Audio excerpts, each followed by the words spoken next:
Hello friends, welcome to my YouTube channel. और आज मैं आपके लिए लेकर आई हूँ कहानी विजय। लेखक है मुंशी प्रेमचंद। तो जल्दी से शुरू करते हैं कहानी को। शहजादा मसरूर और मल्लिका मकबूर दोनों शादी करके काफ़ी खुश रहने लगे। मसरूर गाय चराता और खेत जोतता, तो वही मकबूर खाना पकाती और चरखा चलाती। इस तरह दोनों मिलजुल कर अपना जीवन चलाते थे। दोनों अपनी इस शादीशुदा ज़िंदगी से काफ़ी खुश थे। उनके जीवन में कोई फ़िक्र या परेशानी नहीं थी। लेकिन जैसे हर दिन एक जैसा नहीं रहता, उसी तरह उनके भी दिन बदलने लगे।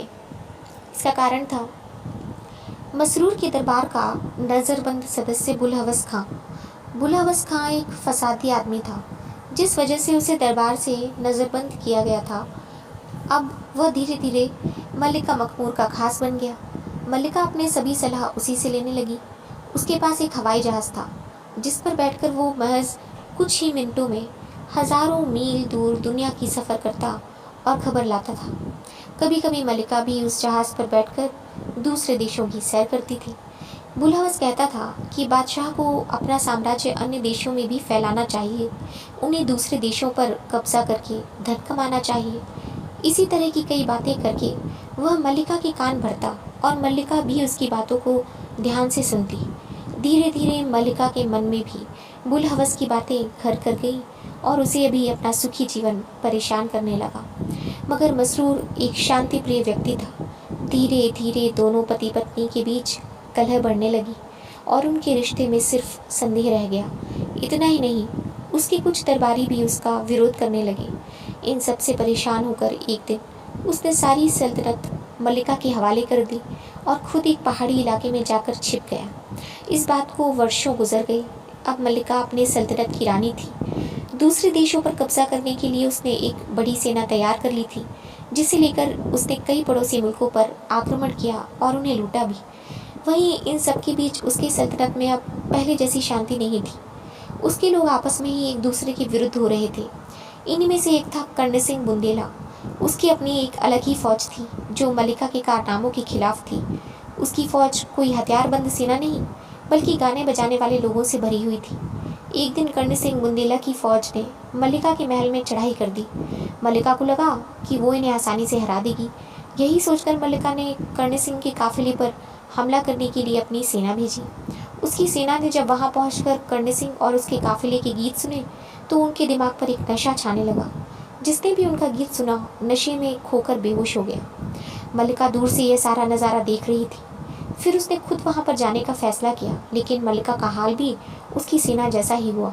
उन गीतों की आवाज़ सुनते ही वो भी मदहोश होकर बेहोश हो गई। इसके बाद कर्ण सिंह शाही महल में पहुंचता है और अपना गीत गाना बंद कर देता है। जैसे ही उसका गीत बंद होता है, मल्लिका होश में आती है और उसने कर्ण सिंह से फिर से वही राग सुनने की इच्छा जाहिर की। मल्लिका के साथ ही होश में आए उसके सिपाहियों ने भी अपना मत देते हुए कहा कि उन्हें भी वही राग सुनना है। उन्हीं की सल्तनत में सूबेदार लोचनदास भी रहता था। जब उसे कर्ण सिंह की विजय की खबर मिली, तो उसने भी विद्रोह करने की ठानी। वह भी अपनी फौज लेकर राजधानी पहुंच गया। मल्लिका ने भी अपने सैनिकों को युद्ध करने के लिए तैयार रखा था, लेकिन इस बार भी यही हुआ। बंदूक और तलवार जैसे हथियारों से बंधे उसके सैनिक सूबेदार लोचनदास की सर्कस करने वाली फौज के आगे एक पल भी न टिके। जैसे ही उसके सैनिक युद्ध मैदान में गए, वहां पर सुंदर नर्तकियां, एक्टर, सर्कस और बायोस्कोप लेकर सभी के होश उड़ गए। सूबेदार लोचनदास की सर्कस बर्फीली मैदान, चोटियों, बर्फ के पहाड़ से लेकर पेरिस का बाजार, लंदन का एक्सचेंज, अफ्रीका के जंगल, सहारा के रेगिस्तान, जापान की गुलकारियां जैसे सैकड़ों विचित्र आकर्षक दृश्य सर्कस में दिखा रहे थे। मल्लिका की पूरी फौज युद्ध भूलकर बेतहाशा होकर इन दृश्यों को देखते हुए बेहोश हो गई। यहाँ तक कि मल्लिका भी बेहोश हो गई। वहीं लोचनदास अपनी विजय की हुंकार लगाते हुए जब शाही महल में आया, तो मल्लिका और उसके सिपाही होश में आए। एक बार फिर से उन्होंने लोचनदास से वही तमाशा देखने की इच्छा जाहिर की। इसी तरह अपनी दूसरी हार देखकर मल्लिका मकबूर को बहुत दुख हुआ। वह पूरा दिन सोचती रहती कि अगर इसी तरह चलता रहा तो एक दिन उसका सारा राज्य उसके हाथ से निकल जाएगा। इन हालातों के लिए वह शाह मसरूर को कोसती भी थी। उसका सोचना था कि अगर मसरूर इस तरह सल्तनत से ना जाते, तो आज उनकी ऐसी दशा नहीं होती। इसके बावजूद भी मल्लिका ने ठाना कि वो अपनी सल्तनत को बचाने के लिए मसरूर की मदद नहीं लेगी। मल्लिका जब भी उन आकर्षक गीतों को सुनती और मनमोहक सर्कस के दृश्य देखती तो उसे अपनी सल्तनत की खबर नहीं रहती। वह सब कुछ भूलकर बस आनंद महसूस करती थी। एक दिन मुलहवस खां ने लिखा कि उसे उसके दुश्मनों ने घेर लिया है और वो चारों तरफ से हमला कर रहे हैं। मुलहवस खां की संदेश का मल्लिका पर कोई असर न हुआ। मल्लिका और उसकी फौज गाने सुनने और दृश्य देखने में ही व्यस्त थे। इतने में सूबेदारों ने फिर से बगावत कर दी। इस बार मिर्जा शमीम और रसराज सिंह ने मिलकर राजधानी पर हमला कर दिया। मल्लिका की फौज में अब न पहले जैसी वीरता थी और न ही सल्तनत को बचाने की आग। गाने बजाने और सैर तमाशे ने उन्हें आराम से रहने वाला बना दिया था। वहीं मिर्जा शमीम की फौज के सिपाही भी लड़ाकू नहीं थे। उसके किसी सिपाही के हाथ में फूलों के गुलदस्ते थे तो किसी के हाथ में इत्र की खुशबूदार शीशियाँ। पूरे मैदान में बस मनमोहक खुशबू ही खुशबू फैली हुई थी। वहीं दूसरी तरफ रसराज की सेना में किसी सिपाही के पास बर्फी और मलाई की टोकरी थी तो किसी के पास खुरमे और कबाब थे। कोई खुबानी और अंगूर लिए खड़ा था तो कोई इटली की चटनी और फ्रांस की शराब। मल्लिका की फौज जैसे ही मैदान में आती है वह मिर्जा शमीम की सुगंधित खुशबू सूंघते ही मदहोश हो जाती है। उसकी सेना ने अपनी तलवार फेंक दी और रसराज के स्वादिष्ट पकवानों का लुत्फ लेने लगी। इस बार उसकी फौज का हाल भिखारियों जैसा हो गया था जो तरह तरह के खाने के लिए अपना हाथ फैलाए मांग रही थी। सब कुछ खाने के बाद उसकी पूरी फौज वहीं पर बेहोश होकर ढेर हो गई। यही हाल मल्लिका का भी था। वह भी जी भर कर खा पी लेने के बाद बेहोश हो गई। अब मल्लिका अपनी पूरी सल्तनत हार चुकी थी। वह अब इन लोगों की गुलामी करने लगी। कभी कर्ण सिंह के दरबार में हाजिर लगाती तो कभी मिर्जा शमीम की खुशामद करती। हाँ, कभी कभी थक जाने या बीमार होने पर अकेले बैठकर घंटों रोती रहती। वह मन ही मन चाहती थी कि मसरूर को मनाकर वापस ले आए, लेकिन अगले ही पल उसका मन बदल जाता था। मुलहवस खां ने जब सल्तनत की यह कमजोरी देखी तो उसने भी मल्लिका से बगावत करने की ठानी। उसकी फौज ने अगले ही पल में मल्लिका की फौज को हराकर उसे बंदी बना लिया। गिरफ्तार करने के बाद मल्लिका को एक कैद खाने में बंद करवा दिया गया। अब वह किसी का सेवक नहीं था बल्कि खुद मल्लिका का स्वामी बन गया। जिस कैद खाने में मल्लिका का कैदी बनाया गया था वो काफ़ी विचित्र था। वह कैद खाना इतना लंबा चौड़ा था कि वहाँ से कोई बाहर नहीं भाग सकता था। वहाँ पर कोई पहरेदार नहीं थे, ना ही कैदी के हाथों पैरों में कोई बेड़ियाँ थी। फिर भी मल्लिका अपने पूरे शरीर को तारों से बंधा हुआ महसूस करती थी। वह उस कैद खाने में अपनी इच्छा से हिल भी नहीं सकती थी। कैद खाने में दिन के समय वह ज़मीन पर मिट्टी के घरौंदे बनाती थी और उन्हें महल की तरह समझती थी। पत्थरों के टुकड़ों को गहनों की तरह पहनती और कहती कि उसके सामने हर तरह के हीरे जवाहरात फीके हैं। ऐसे ही कई दिन गुजर गए।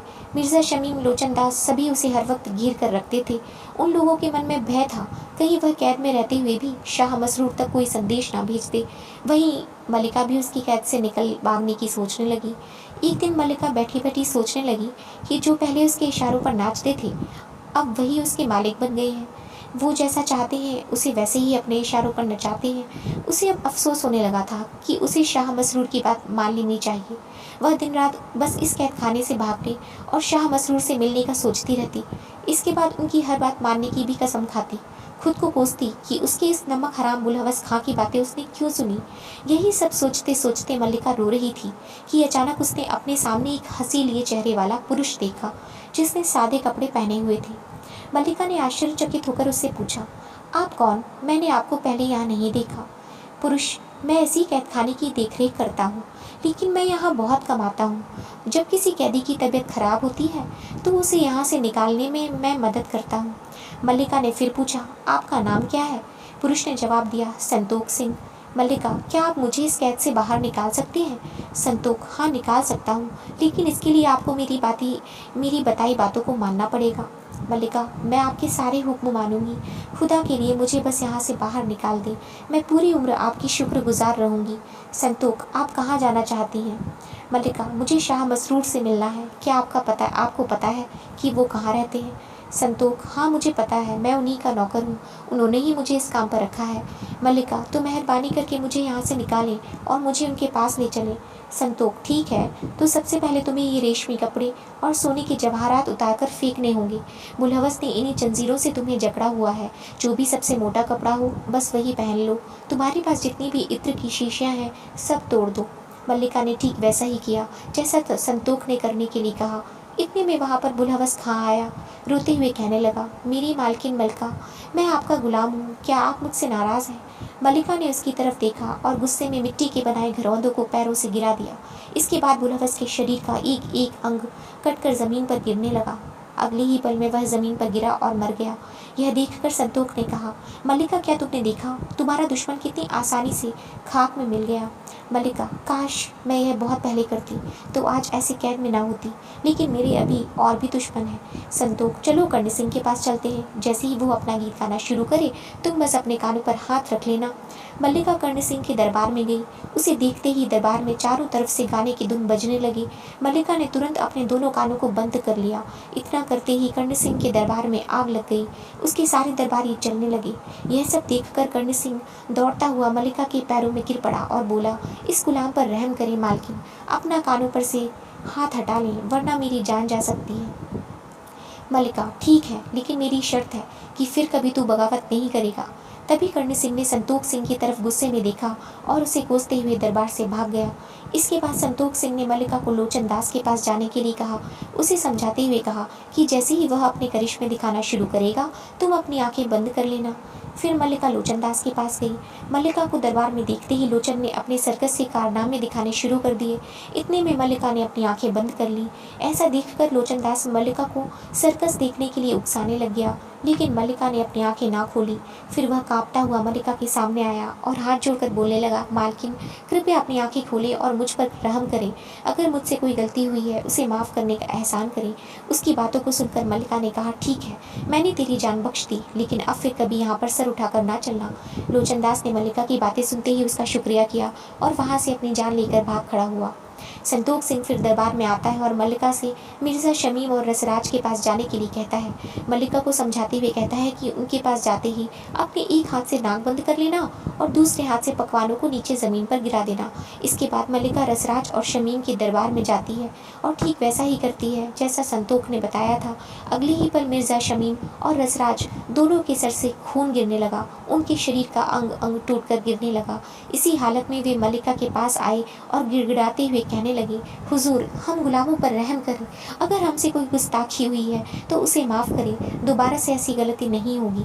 मल्लिका ने उनकी बातें सुनकर कहा, रसराज को मैं जान से मारना चाहती हूँ क्योंकि उसके कारण ही मुझे जलील होना पड़ा। तभी संतोष सिंह ने वहाँ आकर मल्लिका को ऐसा करने से रोक दिया। उसने मल्लिका से कहा, इसे जान से मारना समझदारी नहीं है। इस तरह के सेवक का मिलना कठिन होता है। यह सभी सूबेदारों में अपना काम करने में सबसे बेहतर है, इसीलिए इसे जान से मत मारिए, बस अपने काबू में रखिए।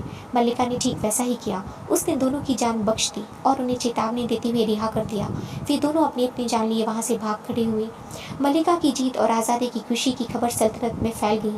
फौज और उसके लोगों ने उसका खुले दिल से स्वागत किया। वहीं दूसरी तरफ चारों बागी सूबेदार शहर में घात लगाकर छुप गए। फिर संतोष सिंह ने जब वहाँ के लोगों और फौज को मस्जिद में शुक्रिया की नमाज अदा करने के लिए ले गए तो बागियों को वहाँ पर भी हार मिली। उनका एक भी इरादा सफल नहीं हुआ और वे वहाँ से चलते बने। मल्लिका ने संतोष सिंह का शुक्रिया करते हुए कहा, मेरे पास इतनी ताकत या कोई शब्द नहीं जिससे मैं आपके एहसानों का शुक्रिया अदा कर सकूं। अब आप मुझे शाह मसरूर के पास ले चलिए, मैं उनकी सेवा करूंगी और उन्हीं के साथ अपनी पूरी ज़िंदगी गुजारूंगी। संतोष सिंह, ठीक है, लेकिन वहाँ तक पहुँचने का रास्ता बहुत कठिन है, तुम घबराना मत। वहाँ चलने के लिए मल्लिका ने बुलहवस का दिया हुआ हवाई जहाज़ मंगाया, लेकिन संतोष सिंह ने उससे जाने के लिए मना कर दिया। उसने कहा कि उसे पैदल ही अपना यह सफ़र तय करना है। मल्लिका ने इस बार भी ऐसा ही किया। वह दिन भर बिना कुछ खाए पिए चलती रही। थकान के कारण उसकी आंखों के सामने अंधेरा छाने लगा। उसके पैरों में छाले पड़ गए। उसने संतोष से पूछा कि अभी और कितनी दूर है। संतोष, अभी बहुत दूर है, तुम्हें पूरे रास्ते चुप रहना होगा क्योंकि बातें करने से मंजिल और भी मुश्किल हो जाती है। रात होते होते वे एक नदी के किनारे पहुंची। वहाँ कोई नाव नहीं थी। मल्लिका ने संतोष से पूछा कि नाव कहाँ है। संतोष ने उसे बताया कि उसे नदी भी चलकर पार करनी होगी। मल्लिका को नदी में जाने से भय लगता था, लेकिन फिर भी उसने हिम्मत जुटाई और नदी पार करने के लिए उसमें उतर पड़ी। अगले ही पल उसे मालूम हुआ कि वह नदी सिर्फ उसकी आंखों का धोखा था। असलियत में वह बस एक रेतीली ज़मीन थी।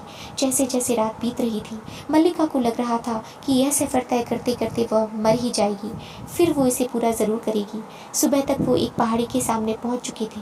उस पहाड़ की चोटियां आसमान से भी ऊंची थी। संतोष सिंह ने मल्लिका से कहा कि शाह मसरूर इसी पहाड़ी की सबसे ऊंची चोटी पर है। फिर उससे पूछा, क्या तुम इस पर चढ़ सकती हो? मल्लिका ने हिम्मत दिखाते हुए कहा, हाँ, मैं चढ़ने की पूरी कोशिश करूंगी। इसके बाद वह तेजी से उस पहाड़ पर चढ़ने लगी। पहाड़ के बीचों बीच आकर वह थक गई और वहीं पर बैठ गई। तभी फिर से संतोष सिंह उससे कहता है कि एक बार फिर से ऐसी ही हिम्मत करो। उसकी बातें सुनकर मल्लिका फिर से हिम्मत बांधती है और फुर्ती दिखाते हुए पहाड़ पर चढ़ने लगती है। जब वह पहाड़ की सबसे ऊंची चोटी पर पहुंच जाती है तो वहां की शुद्ध हवा में सांस देते हुए उसे एक नई जिंदगी पाने जैसा एहसास होता है। जब उसने संतोष सिंह की तरफ देखा तो वह आश्चर्य में डूब गई। उसके सामने खड़ा संतोष सिंह का चेहरा शाह मसरूर का बन गया था। उसे देखते ही मल्लिका शाह के पैरों पर गिर गई और रोने लगी। फिर शाह मसरूर ने उसे उठाकर गले लगा लिया। तो इस कहानी से हमें ये सीख मिलती है कि किसी चीज़ के मोह में पड़ना या लालच करना खुशहाल जीवन को कैद कर सकता है। वहीं अगर मजबूत इरादों से इनका सामना किया जाए तो इनसे छुटकारा पाया जा सकता है। दोस्तों, अगर आपको ये कहानी अच्छी लगी तो इसे लाइक और शेयर करना ना भूलें और ऐसी ही अच्छी कहानियाँ सुनने के लिए मेरे चैनल को सब्सक्राइब करें। Thank you.